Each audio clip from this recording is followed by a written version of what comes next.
years that they've been inspecting, and yet they're still doing it. They're still burning. And if they let them burn anything at all, who's gonna make them abide by that permit that they've got? Who's gonna come up here and stay with them 24/7 if they burn 24/7 to make sure that they abide by that?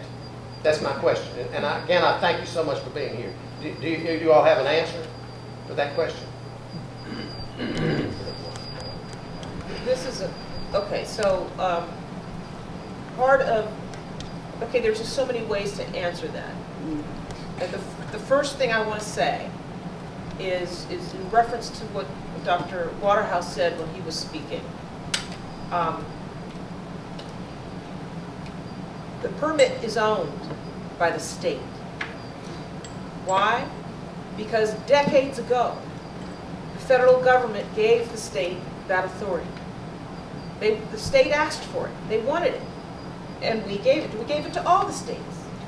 There's only certain areas where the federal government owns the permits and does everything. They're usually in some areas of New Mexico and some other areas, I don't know all of them. But it's very rare for the federals to be owning the permit. It has been decades since we passed that down to states.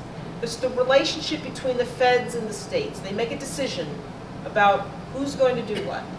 And so money comes, in fact, I've been giving out checks to the state and to the other states that I'm over. We hand them millions of dollars so that they can run the program. Yeah. We don't even keep the money. I don't have the people in my office, to run the program. We gave that money to the state.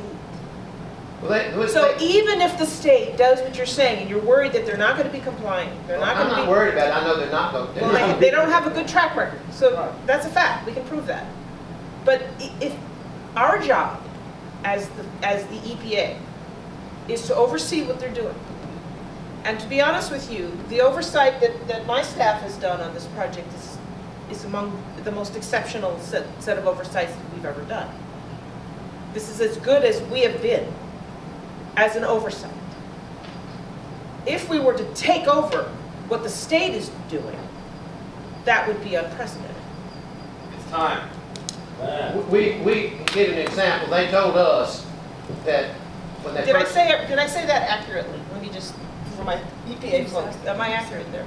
DEQ told us that there was no pond up there. They told us, they came and we were in Pine when they told us there was no pond up there. I called the man over because I was in the legislature at the time. I told him, I said, look, you're embarrassing yourself, you're embarrassing me, and you're embarrassing the state of Louisiana. There is a pond up there. The next week, Dr. Brown told me they were going to close that pond down. They had children from this community that they put in red t-shirts, gave them fishing rods, and stocked that pond, and let those kids go up there and had a picnic at that pond.